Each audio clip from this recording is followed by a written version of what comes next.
नमस्कार, मैं हूं आपके साथ प्रीति और आप देख रहे हैं बिहार न्यूज। खबरों की शुरुआत बेगूसराय से करेंगे। बेगूसराय में जन वितरण प्रणाली के एक दुकानदार द्वारा अवैध रूप से चावल की बिक्री करने के लिए भेजे जा रहे चावल को ग्रामीणों ने पकड़ लिया। एक ऑटो और पिकअप वैन में भरे चावल को पकड़ने के बाद ग्रामीणों ने प्रशासन को इसकी सूचना दी, लेकिन ग्रामीणों का आरोप है कि घंटों बाद भी प्रशासन मौके पर नहीं पहुंची। मामले को देखते हुए ग्रामीणों ने हंगामा शुरू कर दिया और वरीय पदाधिकारियों को भी दूरभाष से इसकी सूचना दी। मामला बलिया थाना क्षेत्र के जानीपुर ढाला की है। वहीं वरीय पदाधिकारियों की पहल के बाद स्थानीय प्रशासन मौके पर पहुंच मामले की छानबीन की।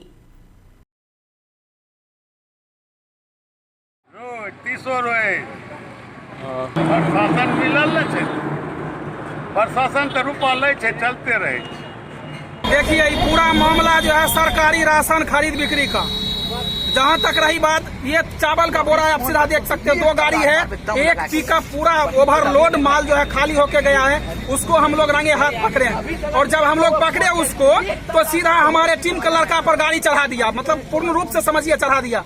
लड़का अपना जान बचाकर साइड हुआ, गाड़ी सीधा निकल गया।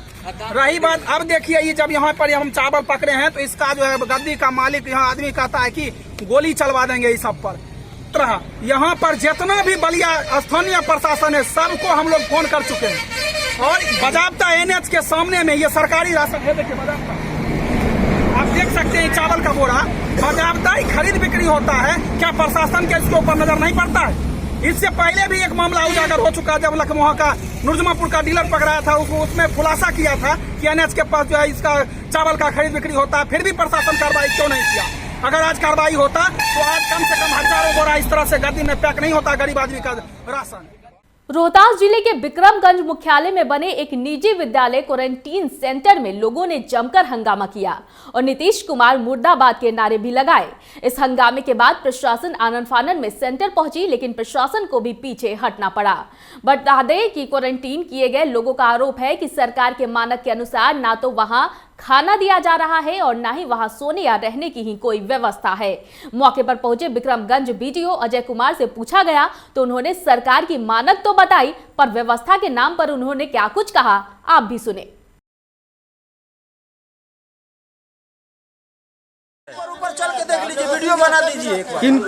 किस चीज बाथरूम में ऊपर जाके संडास बाथरूम जो है इतना गंदा है, कोई सर सफाई उसको करने वाला नहीं है। तो पहले पानी नहीं, गंदगी नहीं फैलता है। पेड़ लगाए हैं, गर्दा पड़ रहा है, झाड़ू ताड़ू तो मारने वाला कोई नहीं है, हम लोग खुद मार लेते हैं हाथों से अगर झाड़ू दे देते।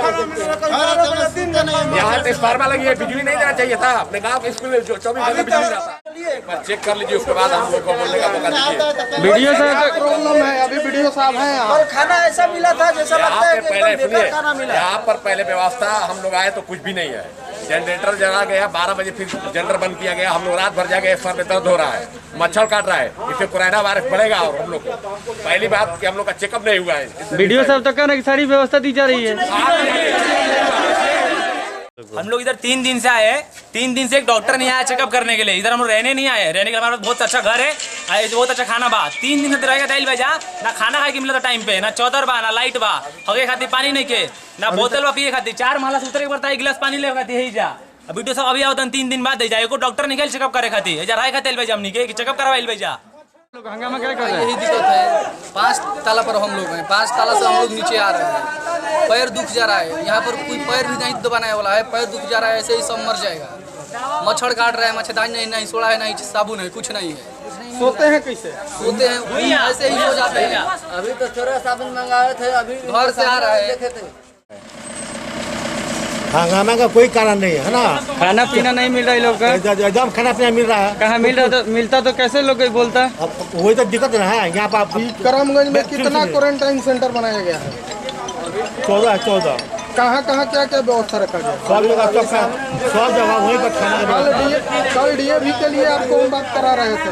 DAV पर भी ये प्रॉब्लम है, यहाँ पर भी है, पटेल कॉलेज में भी प्रॉब्लम है। जब तो फिर आपकी व्यवस्था क्या है? तो फिर प्रॉब्लम क्यों हो रहा है? कोई प्रॉब्लम नहीं है खाने में। देखिए रसोईया खाना बना रही है सर, 12 रसोईया बना रही है, वो माँ के बराबर है लोग।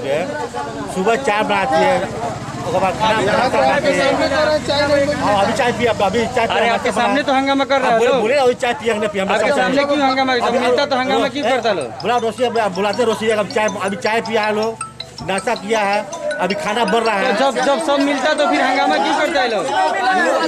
उनका कहना है कि हम अपने घर पर रहेंगे। सीतामढ़ी के डीएम अभिलाषा कुमारी शर्मा ने जिले के कई क्वारंटीन सेंटरों का जायजा लिया। क्वारंटीन सेंटर से मिलने वाली शिकायतों के आलोक में डीएम ने त्वरित कार्रवाई करते हुए सीतामढ़ी के डुमरा अंचलाधिकारी को उनके पद से हटाते हुए उनके जगह दूसरे अधिकारी को तैनात किया। डुमरा अंचलाधिकारी पर आपदा की इस घड़ी में कार्य में लापरवाही का आरोप था। डीएम ने क्वारंटीन सेंटर में जाकर वहां रहने वाले लोगों से बात की और उनके बीच बेहतर साधन उपलब्ध कराने का भी आश्वासन दिया है। वहीं डीएम ने क्वारंटीन सेंटर में पदस्थापित कर्मियों को भी चेताया और कहा कि व्यवस्था में अगर शिकायत मिलेगी तो उन पर सीधा कार्रवाई होगी।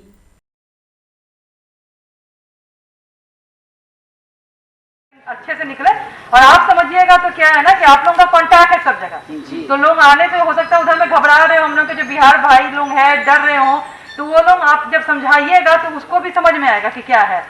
कोई भी आदमी जब आएंगे ना तो सबको यही बताना है कि आप लोग अपना मुंह झाँप के रखिएगा, मास्क पहन के, चाहे ट्रेन से आए, बस से आए, जिससे आए, और एक दूसरे के बीच में हमेशा 2 गज का दूरी रखिएगा कि कहीं भी यदि कोई इसको भी होगा तब भी उसको नहीं होगा। ठीक है, उतना दूर से ये नहीं रहता है, वो सिर्फ नाक का इससे जाता है, उतना दूर का दूरी रहने में उतना दूर ट्रैवल नहीं कर पाता है। बात करें छपरा की तो डीएम सुब्रत कुमार सेन और पुलिस अधीक्षक हरिकिशोर राय ने परसा व दरियापुर प्रखंड क्षेत्र के विभिन्न क्वारंटीन सेंटरों का निरीक्षण किया। इस दौरान परसा व दरियापुर प्रखंड में बने सेंटर का निरीक्षण कर स्थिति का जायजा लिया। इसके साथ ही निरीक्षण के दौरान अधिकारियों को कई दिशा निर्देश भी दिए गए। वहीं सेंटर में रह रहे प्रवासियों से पूछताछ कर सारी जानकारी ली गई। जिलाधिकारी सुब्रत कुमार सेन ने संबंधित सभी अधिकारी को क्वारंटीन सेंटर के साफ सफाई और खाने की सामग्रियों के बारे में विशेष ध्यान रखने का भी निर्देश दिया है। पहले ही मेरी आशंका थी और मैंने सीओ को बताया भी था कि इस सेंटर पर ज़्यादा लोगों को रख दिया गया है। बिल्डिंग्स काफ़ी बनी हुई है लेकिन 300 से ज़्यादा लोग रह रहे हैं, तो हम लोगों ने वही सीओ को बोला है कि अब अतिरिक्त लोगों को ना रखा जाए, सेंटर से अतिरिक्त बनाया जाए। साथ ही कुछ शौचालय की कमी बताई गई है, साफ़ सफाई की भी थोड़ी कमी पाई गई है। तो जो कार्यपालक पदाधिकारी हैं परसा नगर पंचायत के, उनको यहाँ पर अतिरिक्त कर्मी देने के लिए बोला गया है। और अभी हम लोग कार्यपालक अभियंता पीएचडी को अभी वो माजी में हैं, तो वो भी यहाँ आएंगे और लग करके सारा काम कराएंगे। इसके अतिरिक्त खाना सब ठीक मिल रहा है, सबको मच्छरदानी मिल गई है। आज से हम लोग 1-1 गिलास दूध, मिल्क पाउडर भी आ गया है, गिलास से इनको सीओ को अवेलेबल करा दिया गया है। सभी व्यक्ति को 1-1 गिलास जो है वो दूध भी हम लोग देंगे। जो भी थोड़ी बहुत कमी है उसको कल शाम तक निश्चित रूप से दूर कर लिया जाएगा। अगर ऐसी कोई अगर सूचना आ रही है और जो भी पदाधिकारी ऐसा गलत सूचना देगा उन पे इमीडिएट कार्रवाई की जाएगी और बहुत कड़ी कार्रवाई की जाएगी। लोगों से भी अनुरोध है कि अपनी सूचना को ना छुपाएं, चोरी छुपे अगर आ भी जाते हैं तो वो आकर के हमारे क्वारंटीन सेंटर में रहे। वैसे सरकार बसेस की व्यवस्था कर रही है, ट्रेन की व्यवस्था है, जो माध्यम है लीगल माध्यम है उससे ही लोग आए। राष्ट्रीय जन संभावना पार्टी के राष्ट्रीय अध्यक्ष उपेंद्र सहनी ने केंद्र सरकार के द्वारा कोविड-19 के मद्देनजर 18 मई से 31 मई तक लॉकडाउन 4 का संकेत देने को सराहनीय कदम बताया है। इसके साथ ही सहनी ने 20 लाख करोड़ रुपए के पैकेज देने के ऐलान का भी स्वागत किया है। उन्होंने कहा कि वैश्विक महामारी कोरोना के बीच लोगों का कमर आर्थिक रूप से टूट गया है, इसलिए यह पैकेज हमारे देश के विकास यात्रा में आत्मनिर्भर और भारत निर्माण में विकास की गति प्रदान करेगा और सभी को सहयोग मिलेगा। कोविड-19 के मद्देनजर केंद्र सरकार के द्वारा लॉकडाउन 4 18 मई से 31 मई तक बढ़ाने का जो ऐलान किया गया है वह एक सराहनीय योग्य है। साथ ही साथ केंद्र सरकार के द्वारा 20 लाख करोड़ का पैकेज जो किसानों, मजदूरों, व्यवसायियों, मध्यम वर्गीय परिवार के लिए जो दिया गया है उसको राष्ट्रीय जन संभावना पार्टी पुरजोर स्वागत करती है। ऐसा करने से हमारे देश के विकास की गति में आत्मनिर्भर भारत के निर्माण में अहम भूमिका निभाएगा, जिससे हमारा देश दिन दुना रात चौगुना विकास के रास्ते पर जाएगा। जय हिंद, जय भारत, जय राजपा। अररिया के बोची गांव में 10 मई को कोर्ट के मुंशी मुकेश शर्मा की हत्या कर शव को सड़क किनारे फेंक दिया गया था। इस हत्या मामले का अररिया पुलिस ने खुलासा कर लिया है और हत्यारे को गिरफ्तार भी कर लिया गया है। अररिया एसडीपीओ ने बताया कि हत्यारा अखिलेश शर्मा मृतक का चचेरा भाई है और इसकी बीवी से मृतक का अवैध संबंध था, जिसको लेकर इन दोनों के बीच कई बार झगड़ा भी हुआ था। वारदात की रात भी दोनों में झगड़ा हुआ था, जिसमें अखिलेश शर्मा ने लोहे की संबल से मृतक के सर पर वार कर उसकी हत्या कर दी थी। बोची गांव में एक व्यक्ति मुकेश शर्मा की हत्या कर दी गई थी। इस संबंध में अररिया थाना कांड संख्या 359-20 दिनांक 10/5/20 धारा 302-201 120B भादवी का रजिस्टर्ड करके अनुसंधान किया गया। इसमें जो गिरफ्तार अभियुक्त है अखिलेश शर्मा इनेम्ड प्राथमिकी नामजद अभियुक्त है। इनकी गिरफ्तारी के बाद इन्होंने स्वीकार भी किया है, अब हत्या की संलिप्तता के बिंदु पर स्वीकार किया है। हत्या में प्रयुक्त जो रड जिससे मारे थे ये एक्चुअली ये मिस्त्री का काम करते थे और कांटी उखाड़ने के लिए जो सावल होता है वो अपने साइकिल में रखते थे। घटना के दिन इनकी पत्नी से विवाद हुआ, ये घर से निकल गए और उधर से जो है जो मृतक है वो मुकेश शर्मा आ रहा था। मुकेश शर्मा कुछ नशा में भी था, उसमें इनसे बातचीत हुआ, क्या पार्टनर क्या कर रहे हो, इसी बातचीत पर दोनों में बकझक हुआ। बकझक होने के बाद ये सावल निकाल के उस पर 3-4 पीछे से वार किए और उससे उसकी वहीं पर वो गिर गया, ये देखे नहीं। उसके बाद ये आगे बढ़ गए। घटना का कारण है कि मुकेश शर्मा का जो अखिलेश शर्मा की पत्नी से अवैध संबंध था। इस संबंध में कई बार गांव में पंचायती भी हुई है और ये बार बार कहता था इस मृतक को कि तुम इस तरह से क्यों कर दो, लेकिन मृतक बार बार इससे और इसको धमकी ही देता था। घटना के दिन भी जब ये आ रहा था तो मृतक से बातचीत हुआ है तो उसमें धमकी चमकी दिया है, इसी में उत्तेजित होकर ये सावल से इसकी हत्या कर दी।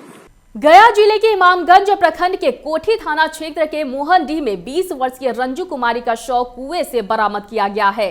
परिजनों का आरोप है कि प्रत्येक दिन मृतिका रंजू कुमारी का पति संजय यादव दहेज को लेकर मृतिका को प्रताड़ित किया करता था। मृतिका के भाई का भी बयान है कि 2 दिन पूर्व मृतिका रंजू कुमारी कॉल कर भाई से जान बचाने और ससुराल से ले जाने की बात कह रही थी, लेकिन लॉकडाउन के कारण भाई अपनी बहन की जान नहीं बचा सका। फिलहाल पुलिस इस पूरे मामले की छानबीन कर रही है।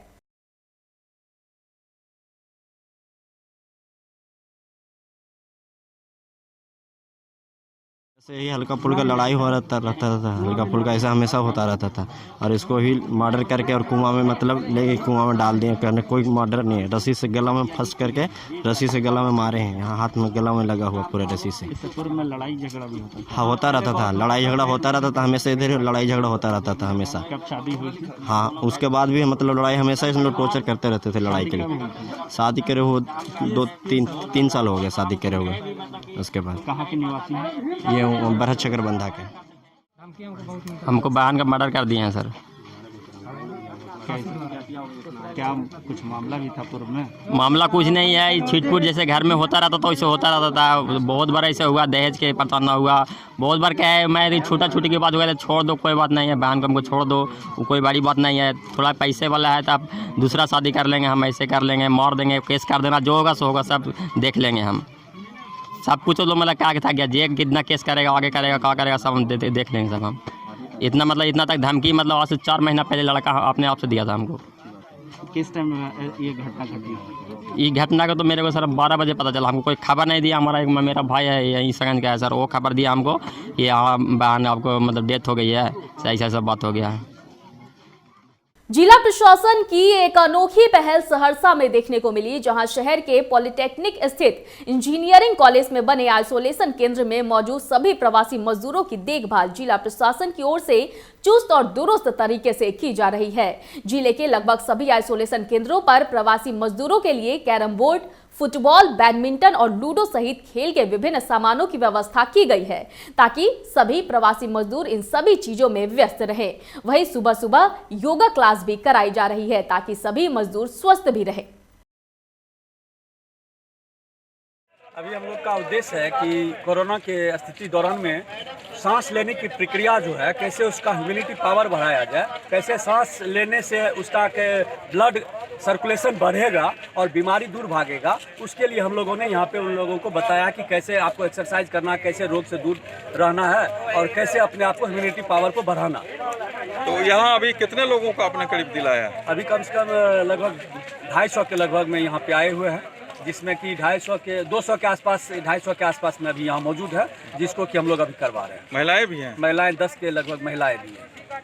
क्या नाम है आपका? प्रमोद कुमार झा, शारीरिक शिक्षा शिक्षक, सहरसा जिलाध्यक्ष शारीरिक शिक्षक। मधुबनी के खिरहर थाना क्षेत्र के हिसार गांव में बिजली करंट के चपेट में आने से 67 वर्षीय जीवन किशोर झा की मौत हो गई। प्राप्त जानकारी के अनुसार जीवन घर के मोटर को दुरुस्त कर रहा था। इसी दौरान टूटे बिजली के तार को जोड़ने के दौरान यह हादसा हुआ। परिजनों ने आनन फानन में इलाज के लिए प्राथमिक स्वास्थ्य केंद्र बेनीपट्टी लाया, जहां चिकित्सक डॉक्टर PN झा ने उसे मृत घोषित कर दिया। जुगल किशोर झा घर करंट घरे में लग गया। हाँ, तो वही तुम्हारे घरे पर डेथ कर गए कि ना? अब से कहा तो हम सब कोई डॉक्टर घरेलू डॉक्टर तो देखा तो हॉस्पिटल। नगर परिषद के वातानुकूलित सभागार के आधुनिकीकरण पर 25 लाख रुपए से अधिक की राशि खर्च हो रही है। इसकी जानकारी नव सभापति गरिमा देवी सिकारिया ने दी है। उन्होंने बताया कि तीसरी आंख के रूप में CCTV से आच्छादित सभागार में प्रत्येक पदाधिकारी से लेकर एक पार्षद गण की कुर्सी अत्याधुनिक माइक से लैस होगी। किसी भी पार्षद या अन्य व्यक्ति की आवाज को पूरे सदन में स्पष्ट रूप से सुने जाने की सुविधा होगी। इसके साथ ही सभागार की दीवार पर लगे LED स्क्रीन के माध्यम से वीडियो कॉन्फ्रेंसिंग भी करने की सुविधा होगी।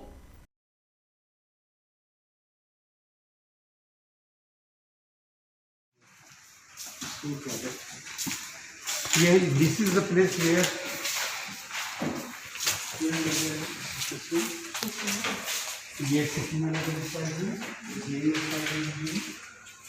और हमारे लोगों को भी सबका प्लेट बनवा देंगे। पहले से prefabricated, nothing will be done at the time of सब जगह माइक सिस्टम रहेगा और plus point everything central mike system will be here, operatable रहेगा, कंट्रोल फोन में बाकी लोग अपना अपना। सुपौल प्रखंड के पंचायत करीहो में करीब 500 लोगों को वृद्धा पेंशन, लक्ष्मीबाई पेंशन सहित दिव्यांग पेंशन नहीं मिलने से लोगों में नाराजगी देखने को मिली। बता दें कि सभी पेंशनधारियों सहित जयप्रकाश मंडल पूर्व मुखिया करीहो ने इस बात की जानकारी दी है। जिला मुख्यालय सटे 5 किलोमीटर पूर्व ग्राम पंचायत करीहो की एक बहुत बड़ी समस्या यह है कि यहाँ करीब 500 से 600 के लगभग गरीब विधवा महिलाएं पेंशन के लिए तरस रही हैं। उसी तरह लक्ष्मीबाई पेंशन, वृद्धा पेंशन इत्यादि पेंशन के लिए लगभग 2016 और 15 में जो राशि इन लोगों को मिला था, तब से ग्राम पंचायत मुखिया एवं पंचायत सचिव को पंचायत कार्यालय और ब्लॉक में BDO साहब के शिविर में तथा जिला पदाधिकारी महोदय सुपौल को इन लोगों के कहने अनुसार बार कागजात जमा किया गया, आवेदन दिया गया, परंतु आज तक इन लोगों को पेंशन की राशि नहीं मिलने से काफी चिंताजनक विषय बना हुआ है। ये लोग लॉकडाउन में आशा में थे कि अब भी तो मुझे रुपया मिलेगी। सरकार का दावा था कि सभी पेंशनधारी को 3 महीने का अग्रिम मिलेगा और पूर्व का भी जो बकाया है वो सारी राशि मिलेगा, लेकिन आज तक ये लोग उस राशि के अभाव में आशा में दर की ठोकरें खाते हुए थक चुके हैं, हार चुके हैं, परेशान हो चुके हैं। आखिर इनका इंसाफ कहाँ मिलेगा? इन्हें न्याय कौन देगा? जब सरकार को इस चीज की जानकारी है, उसके बाद भी बार दरखास्त और कागजात लेकर जब इसे इंसाफ नहीं मिला, पैसा नहीं मिला, तो अब ये लोग क्या करेंगे? किस तरह आवाज उठाएंगे कि सरकार इस पर इनके कार्य को देखेंगे, इसका निष्पादन करेंगे, इसे राशि देंगे? क्या इन्हें कोई विधवा है, कोई विकलांग है, कोई जिसे पुत्र नहीं है, उसे कौन खाने के लिए देगा? अगर वही सहारा था तो एक पेंशन सहारा था इस गरीब के लिए, इस बूढ़े के लिए, इस विधवाओं के लिए। लेकिन यह सरासर सरकार इनके साथ क्या कर रही है, कि इतने कागजात देने के बाद अभी तक इन लोग का निदान नहीं होना, ये एक शर्म की बात है। सरकार से मैं रिक्वेस्ट करना चाहता हूँ, जिला पदाधिकारी महोदय सुबह से रिक्वेस्ट करना चाहता हूँ, इन लोग के साथ ग्राम पंचायत कड़ियों के सभी पेंशनधारी का इंसाफ मिले, इनका रुपया मिले। अगर नहीं मिलता है तो क्या इस पर कार्रवाई किया जाए, नहीं तो किस रास्ता से इनका रुपया मिलेगा, उसके लिए उचित कार्रवाई नहीं करने पर आगे कोई कदम हम लोग उठाएंगे। इसलिए मैं एक बार पुनः सरकार से रिक्वेस्ट करना चाहता हूं कि इन लोग की बातों पर ध्यान रखते हुए इनके निदान पर एक बार निदान की बात किया जाए ताकि इन लोग को राशि मिल सके। इस वक्त की खबरों में फिलहाल इतना ही। मुझे दीजिए इजाजत, लेकिन देखते रहिए बिहार न्यूज। नमस्कार।